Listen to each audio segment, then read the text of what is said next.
Hi, welcome all. Now we are going to discussing ninth standard biology chapter 1 life to processes. അപ്പോൾ നമ്മൾ first പാർട്ടിൽ എന്താണ് biomolecules എന്നും ബയോമോളിക്യൂൾസിൻ്റെ എക്സാമ്പിൾസ് എന്താണെന്നും ഡിസ്കസ് ചെയ്തു. ദെൻ ഈ ഒരു ചാപ്റ്ററിൽ വരുന്ന നെക്സ്റ്റ് ക്വസ്റ്റ്യൻ ആണ് what is metabolism and what are the classification of metabolism, then the example for their classification. എന്താണ് മെറ്റബോളിസം എന്നും മെറ്റബോളിസത്തിനെ നമുക്ക് എങ്ങനെയെല്ലാം ഡിവൈഡ് ചെയ്യാമെന്നും ആ മെറ്റബോളിസത്തിനെ ഡിവൈഡ് ചെയ്ത ക്ലാസിഫിക്കേഷൻ്റെ എക്സാമ്പിൾസും അതാണ് നമുക്ക് അടുത്ത സെക്ഷനിൽ പഠിക്കാനുള്ളത്. Take page number 9. ആ പേജിലാണ് മെറ്റബോളിസത്തിൻ്റെ ഡെഫിനിഷൻ കൊടുത്തിട്ടുള്ളത്. അപ്പോൾ look what is metabolism. All life signs are manifested by the actions of biomolecules and many other chemical factors inside the cell. All such chemical reactions together takes place in an organisms are called metabolism. അതായത് നമ്മളുടെ ജീവിതത്തിൽ കാണിക്കുന്ന almost എല്ലാ സൈനുകളും പ്രകടമാകുന്നത് ചില ബയോമോളിക്യൂൾസിൻ്റെ actions മൂലമാണ്. അപ്പം അതുമല്ല, പിന്നെ വേറെ കുറേ കെമിക്കൽ ഫാക്ടേഴ്സ് നമ്മളുടെ സെല്ലുകൾക്കുള്ളിലുള്ള വേറെ ഒരുപാട് കെമിക്കൽ ഫാക്ടേഴ്സിൻ്റെയും അതുപോലെ തന്നെ ഒരുപാട് ബയോമോളിക്യൂൾസിൻ്റെയും ആക്ഷൻസ് കൊണ്ടാണ് നമ്മളുടെ ബോഡിയിൽ ഓൾമോസ്റ്റ് എല്ലാ സൈൻസും പ്രകടമാകുന്നത്. അപ്പം ഇത്തരത്തിലുള്ള എല്ലാ കെമിക്കൽ റിയാക്ഷൻസിനെയും നമ്മൾ ടുഗദർ ഒരുമിച്ച് പറയുന്ന പേരാണ് മെറ്റബോളിസം എന്നുള്ളത്. അതായത് നമ്മളുടെ ബോഡിയിൽ പ്രകടമാകുന്ന ഓൾമോസ്റ്റ് എല്ലാ സൈനുകൾക്കും കാരണം എന്ന് പറഞ്ഞാൽ നമ്മളുടെ ഉള്ളിലുള്ള ബയോമോളിക്യൂൾസിൻ്റെ ആക്ഷൻസും പിന്നെ ബാക്കിയുള്ള കുറച്ച് കെമിക്കൽ ഫാക്ടേഴ്സ് നമ്മുടെ സെല്ലുകൾക്കുള്ളിലുള്ള കെമിക്കൽ ഫാക്ടേഴ്സിൻ്റെ ആക്ഷൻസ് മൂലമാണ്. അപ്പോൾ ഇത്തരത്തിലുള്ള ഓൾമോസ്റ്റ് ഒരു ഓർഗാനിസത്തിൽ ടേക്സ് പ്ലേസ് ചെയ്യുന്ന ഓൾമോസ്റ്റ് എല്ലാ കെമിക്കൽ റിയാക്ഷൻസിനെയും നമ്മൾ ഒരുമിച്ച് പറയുന്ന പേരാണ് മെറ്റബോളിസം എന്ന് പറയുന്നത്. ഒരു ഓർഗാനിസത്തിലുള്ള എല്ലാ കെമിക്കൽ റിയാക്ഷൻസിനെയും നമ്മൾ പറയുന്ന പേരാണ് മെറ്റബോളിസം. അപ്പോൾ ഈ ഒരു മെറ്റബോളിസം എന്നുള്ള പ്രോസസ്സിനെ നമ്മൾ രണ്ടായിട്ട് ഡിവൈഡ് ചെയ്തിട്ടുണ്ട്. അതായത് metabolism can be divided into 2. They are anabolism and catabolism. നമ്മൾ ഈ മെറ്റബോളിസത്തിനെ രണ്ടായിട്ട് ക്ലാസിഫൈ ചെയ്തിട്ടുണ്ട്. ഒന്നിനെ നമ്മൾ അനബോളിസം എന്നും രണ്ടാമത്തേനെ നമ്മൾ കാറ്റബോളിസം എന്നും പറയും. Then look what is anabolism and what is catabolism. Anabolism which combines molecules and catabolism which break down molecules. Anabolism എന്ന് പറഞ്ഞാൽ മോളിക്യൂൾസിനെ കമ്പൈൻ ചെയ്യുന്ന ആ ഒരു പ്രോസസ്സാണ്. എന്നാൽ കാറ്റബോളിസം എന്ന് പറയുന്നത് മോളിക്യൂൾസിനെ ബ്രേക്ക് ഡൗൺ ചെയ്യുന്ന പ്രോസസ്സാണ്. അനബോളിസം എന്ന് പറഞ്ഞാൽ മോളിക്യൂൾസ് കമ്പൈൻ ചെയ്യുന്നത്, അതായത് മോളിക്യൂൾസ് കൂടി ചേരുന്ന ആ ഒരു പ്രോസസ്സിനെയാണ് നമ്മൾ അനബോളിസം എന്ന് പറയുന്നത്. കാറ്റബോളിസം എന്ന് പറഞ്ഞാൽ ബ്രേക്ക് ഡൗൺ ഓഫ് മോളിക്യൂൾസ്. അതിന് നമുക്കൊരു ക്ലൂ ആയിട്ട് വേണമെങ്കിൽ ഇങ്ങനെ പഠിക്കാം. അതായത് അനബോളിസം സംതിങ് എലഫൻറ്റ്, അത് ലാർജാണ്, അപ്പോൾ മോളിക്യൂൾസിനെ കമ്പൈൻ ചെയ്യുന്നതാണ്. Catabolism which means cat which is smaller than an elephant. So അതെന്താണ് ബ്രേക്ക് ഡൗൺ ഓഫ് മോളിക്യൂൾസിനെ ബ്രേക്ക് ഡൗൺ ചെയ്യുമ്പം അതെന്താ സ്മോളാവും. So catabolism means a break down of molecule. അതാണ് അതിൻ്റെ രണ്ട് ക്ലാസിഫിക്കേഷൻ എന്ന് പറയുന്നത്. എന്നാൽ നമുക്ക് അനബോളിസത്തിൻ്റെയും കാറ്റബോളിസത്തിൻ്റെയും എക്സാമ്പിൾ നോക്കാം. അപ്പോൾ ടേക്ക് പേജ് നമ്പർ 10. അപ്പോൾ അതിൽ പറയുന്നുണ്ട് അനബോളിസത്തിൻ്റെ എക്സാമ്പിളായിട്ട് plant synthesis glucose using carbon dioxide and water. അതായത് കാർബൺ ഡൈ ഓക്സൈഡും വാട്ടറും യൂസ് ചെയ്തിട്ട് പ്ലാന്റ്സ് ഗ്ലൂക്കോസ് സിന്തസിസ് ചെയ്യുന്നുണ്ട്, അതായത് പ്രൊഡ്യൂസ് ചെയ്യുന്നുണ്ട്. ആ ഒരു പ്രോസസ്സ് അനബോളിസത്തിൻ്റെ എക്സാമ്പിളാണ്. നമ്മൾ പറഞ്ഞത് അനബോളിസം എന്ന് പറഞ്ഞാൽ കമ്പൈൻ മോളിക്യൂൾസ് ആണ്. അതായത് മോളിക്യൂൾസ് കമ്പൈൻ ചെയ്യുന്ന ആ ഒരു പ്രോസസ്സിനാണ് നമ്മൾ അനബോളിസം എന്ന് പറയുന്നത്. അപ്പോൾ ഇവിടെ ഗ്ലൂക്കോസ് പ്രൊഡ്യൂസ് ചെയ്യണമെങ്കിൽ കാർബൺ ഡൈ ഓക്സൈഡ് വാട്ടർ എന്ന് പറയുന്ന മോളിക്യൂൾസ് കമ്പൈൻ ചെയ്യണം. So it's an example four anabolism. Then look what are example for catabolism. Catabolism എന്ന് പറഞ്ഞാൽ ബ്രേക്ക് ഡൗൺ ഓഫ് മോളിക്യൂൾസ് ആണ്. അപ്പോൾ നമുക്കവിടെ എന്തെടുക്കാം, ബ്രേക്ക് ഡൗൺ ഓഫ് പ്രോട്ടീൻസ് എന്നാക്കാം. ഒരുപാട് ആമിനോ ആസിഡ് എന്ന് പറയുന്ന മോളിക്യൂൾസ് അത് കമ്പൈൻ ചെയ്തിട്ടാണ് പ്രോട്ടീൻ ഉണ്ടാകുന്നത്. അപ്പോൾ നമുക്ക് ഈ പ്രോട്ടീനെ ബ്രേക്ക് ഡൗൺ ചെയ്ത് കഴിഞ്ഞാൽ നമുക്ക് എന്ത് കിട്ടും, ആമിനോ ആസിഡ്സ് ആണ് കിട്ടുക. അപ്പോൾ കാറ്റബോളിസം എന്ന് പറഞ്ഞാൽ ബ്രേക്കിംഗ് ഡൗൺ ഓഫ് പ്രോട്ടീൻസ്, അതായത് പ്രോട്ടീൻസിനെ ബ്രേക്ക് ഡൗൺ ചെയ്യാം, അല്ലെങ്കിൽ ബ്രേക്ക് ഡൗൺ ഓഫ് മോളിക്യൂൾസിനെ ബ്രേക്ക് ഡൗൺ ചെയ്യാം. അപ്പം ഈ ഒരു എക്സാമ്പിൾ വെച്ചിട്ട് പറയുമ്പം പ്രോട്ടീൻസിനെ ബ്രേക്ക് ഡൗൺ ചെയ്തിട്ട് ആമിനോ ആസിഡ്സ് കിട്ടുക, അതായത് proteins break down into amino acid. It's an example for catabolism. അപ്പോൾ ഈ അനബോളിസത്തിൻ്റെ എക്സാമ്പിളായിട്ട് ഫോട്ടോസിന്തസിസ്, അതായത് പ്ലാന്റ്സ് ഗ്ലൂക്കോസിനെ സിന്തസൈസ് ചെയ്യുക എന്ന് പറയുന്ന ആ ഒരു പ്രോസസ്സാണ് ഫോട്ടോസിന്തസിസ്.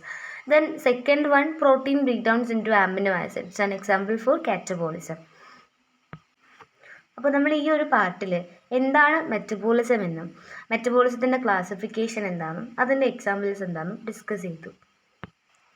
അപ്പോൾ നെക്സ്റ്റ് ടോപ്പിക്കാണ് what are enzymes and what R hormones.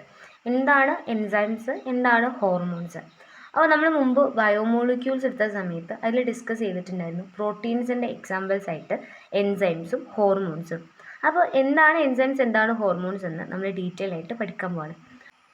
Page number 10 ഒരു ബോക്സിൻ്റെ ഉള്ളിലാണ് ഈ എൻസൈംസും ഹോർമോൺസ് എന്താണെന്നുള്ളത് ഇൻക്ലൂഡ് ചെയ്തിട്ടുള്ളത്. അപ്പോൾ അതിൽ ഫസ്റ്റ് പാരഗ്രാഫാണ് വാട്ട് ഈസ് എൻസൈംസ് എന്നുള്ള ക്വസ്റ്റ്യൻ്റെ ആൻസർ. അപ്പം what are enzymes? Enzymes are molecules which help to speed up the countless chemical reactions that takes place in organisms every moment. Most of the enzymes are proteins. Salivary amylase present in the saliva and pepsin present in the gastric juice are the example for enzymes.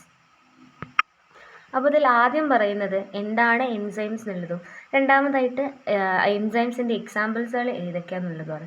അപ്പോൾ ആദ്യം what is enzyme? Enzymes എന്ന് പറയുന്ന molecules നമ്മളുടെ ബോഡിയിൽ നടക്കുന്ന countless chemical റിയാക്ഷൻസിനെ speed up ചെയ്യുന്ന മോളിക്യൂൾസിനെ നമ്മൾ enzymes എന്ന് പറയുന്നത്. അതായത് എല്ലാ ഓർഗാനിസത്തിലും ഉണ്ടാകുന്ന കൗണ്ട്ലെസ് ആയിട്ടുള്ള കെമിക്കൽ റിയാക്ഷൻസ് അതിനെ സ്പീഡപ്പ് ചെയ്യുന്ന ആ ഒരു മോളിക്യൂൾസിനെയാണ് നമ്മൾ എൻസൈംസ് എന്ന് പറയാം. Look what is enzyme? Enzymes are the molecules which help to speed up, അത് എന്താണ് സ്പീഡപ്പ് ചെയ്യും എന്ത്? കൗണ്ട്ലെസ് കെമിക്കൽ റിയാക്ഷൻസ്, അതായത് എണ്ണമറ്റത്രയുള്ള chemical reactions that takes place in an organism. ഒരു ഓർഗാനിസത്തിൻ്റെ ബോഡിയിൽ എല്ലാ മൊമെൻറ്റിലും നടക്കുന്ന കൗണ്ട്ലെസ് ആയിട്ടുള്ള കെമിക്കൽ റിയാക്ഷൻസിനെ സ്പീഡപ്പ് ചെയ്യുന്ന മോളിക്യൂൾസിനെയാണ് നമ്മൾ എൻസൈംസ് എന്ന് പറയുന്നത്. Then what are the examples of enzymes? ഏതെല്ലാമാണ് എൻസൈംസിൻ്റെ എക്സാമ്പിൾസും? ഓൾമോസ്റ്റ് എല്ലാ പ്രോട്ടീൻസും എൻസൈംസ് ആണ്. ഈ എൻസൈംസിൻ്റെ എക്സാമ്പിൾസ് ഏതൊക്കെയാണെന്ന് വെച്ചാൽ salivary amylase present in saliva. സലൈവയിൽ പ്രസൻ്റ് ആയിട്ടുള്ള സലൈവറി ആമിലേസ് എന്ന് പറയുന്നത് എൻസൈംസിൻ്റെ ഒരു എക്സാമ്പിളാണ്. രണ്ടാമത്തത് pepsin present in gastric juice. Gastric ജ്യൂസിൽ പ്രസൻ്റ് ആയിട്ടുള്ള പെപ്സിൻ എന്ന് പറയുന്നത് എൻസൈംസിൻ്റെ വേറൊരു എക്സാമ്പിളാണ്. അപ്പോൾ ഫസ്റ്റ് എക്സാമ്പിൾ എന്ന് പറയുന്നത് salivary amylase present in saliva. Saliva എന്ന് പറഞ്ഞാൽ ഉമിനീരല്ലേ, വായിൽ കാണപ്പെടുന്നതാണ് സലൈവറി ആമിലേസ് എന്ന് പറയുന്നത്. ഗാസ്ട്രിക് ജ്യൂസ് എന്ന് പറയുന്നത് നമ്മളുടെ ഡൈജസ്റ്റീവ് സിസ്റ്റത്തിലുള്ളതാണ്. അപ്പം ഗാസ്ട്രിക് ജ്യൂസിലുള്ള പെപ്സിന് അത് എക്സാമ്പിൾ ഫോർ എൻസൈംസ്. നമ്മൾ എൻസൈംസ് എന്താണെന്നും എൻസൈംസിൻ്റെ എക്സാമ്പിൾസ് എന്താണെന്നും ഡിസ്കസ് ചെയ്തു. Then look what are hormones and what are the example for hormones. Then look paragraph. What are hormones? Hormones are chemical molecules that regulate and coordinate biological processes. These are produced by various endocrine glands, testosterone, estrogen, and progesterone that control the function of sex organs and the example for hormones. അപ്പോൾ hormones എന്ന് പറഞ്ഞാൽ നമ്മളുടെ ബോഡിയിലുള്ള biological പ്രോസസ്സിനെ regulate ചെയ്യുന്നതും coordinate ചെയ്യുന്നതുമായിട്ടുള്ള chemical മോളിക്യൂൾസിനെ നമ്മൾ hormones എന്ന് പറയുന്നത്. അതായത് നമ്മളുടെ ബോഡിയിലുള്ള ബയോളജിക്കൽ പ്രോസസ്സ്, നമ്മളുടെ ഉറക്കം, അതുപോലെ തന്നെ നമ്മളുടെ ഫുഡ്, വിശപ്പ്, അതുപോലെ നമ്മുടെ ദേഷ്യം, സങ്കടം, ഇതെല്ലാം ബയോളജിക്കൽ പ്രോസസ്സാണ്. അപ്പം എല്ലാ ബയോളജിക്കൽ പ്രോസസ്സിനെയും കോർഡിനേറ്റ് ചെയ്യുന്നതും റെഗുലേറ്റ് ചെയ്യുന്നതുമായിട്ടുള്ള കെമിക്കൽ മോളിക്യൂൾസിനെ നമ്മൾ ഹോർമോൺസ് എന്ന് പറയുന്നത്. Hormones are the chemical molecules that regulate and coordinate biological process. ഈ ഹോർമോൺസ് പ്രൊഡ്യൂസ് ചെയ്യുന്നത് സർട്ടൻ എൻഡോക്രൈൻ ഗ്ലാൻസ് ആണ്. അതായത് എൻഡോക്രൈൻ ഗ്ലാൻസുകളാണ് ഹോർമോൺസിന് പ്രൊഡ്യൂസ് ചെയ്യുന്നത്. Then certain example for hormones. ഹോർമോൺസിൻ്റെ കുറച്ച് എക്സാമ്പിൾസ് നോക്കാം.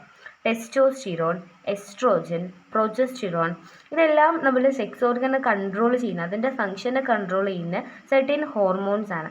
So these are the example for hormones. അപ്പോൾ എന്താണ് എൻസൈംസ് എന്ന് നോക്കിയില്ലേ? നമ്മളുടെ ബോഡിയിലുള്ള കെമിക്കൽ റിയാക്ഷൻസിനെ സ്പീഡപ്പ് ചെയ്യുന്ന മോളിക്യൂൾസിന് നമ്മൾ എൻസൈംസ് എന്ന് പറയും.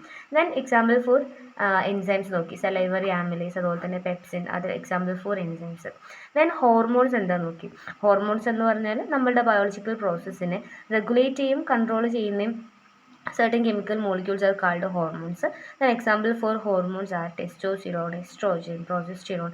വേറെ ഒരുപാട് ഹോർമോൺസ് ഉണ്ട്. ഇപ്പോൾ ഡോപ്പമിൻ, അതായത് നമ്മുടെ ഹാപ്പിനെസ് എന്നാണ് ഇതിന് പറയുക. അത് മീൻസ് സന്തോഷത്തിൻ്റെ ഹോർമോണാണ് ഡോപ്പമിൻ എന്ന് പറയുന്നത്. അങ്ങനെ ഒരുപാട് ഹോർമോൺസ് ഉണ്ട്. ഇപ്പം നമ്മൾ പിഗ്മെൻറ്റ്, ബോഡിക്ക് പിഗ്മെൻറ്റ് നൽകുന്ന ഹോർമോൺസ് ഉണ്ട്. അങ്ങനെ ഓൾമോസ്റ്റ് നമ്മളുടെ ബോഡിയിലുള്ള എല്ലാ ബയോളജിക്കൽ പ്രോസസ്സിനെയും കൺട്രോൾ ചെയ്യുന്ന കെമിക്കൽ മോളിക്യൂൾസാണ് ഈ ഹോർമോൺസ് എന്ന് പറയുന്നത്. അപ്പോൾ നമ്മൾ ഈ ഒരു പാട്ടിൽ എന്താണ് മെറ്റബോളിസം എന്നും മെറ്റബോളിസത്തിൻ്റെ ക്ലാസിഫിക്കേഷൻസ് അതിൻ്റെ എക്സാമ്പിൾസ് പിന്നെ എൻസൈംസ് എന്താണെന്നും ഹോർമോൺസ് എന്താണെന്നും ഡിസ്കസ് ചെയ്തു. So let's conclude this video with the hope you will understood the concept clear. And the next part we will discussing the remaining important portions and questions from this chapter. So thank you for watching my video.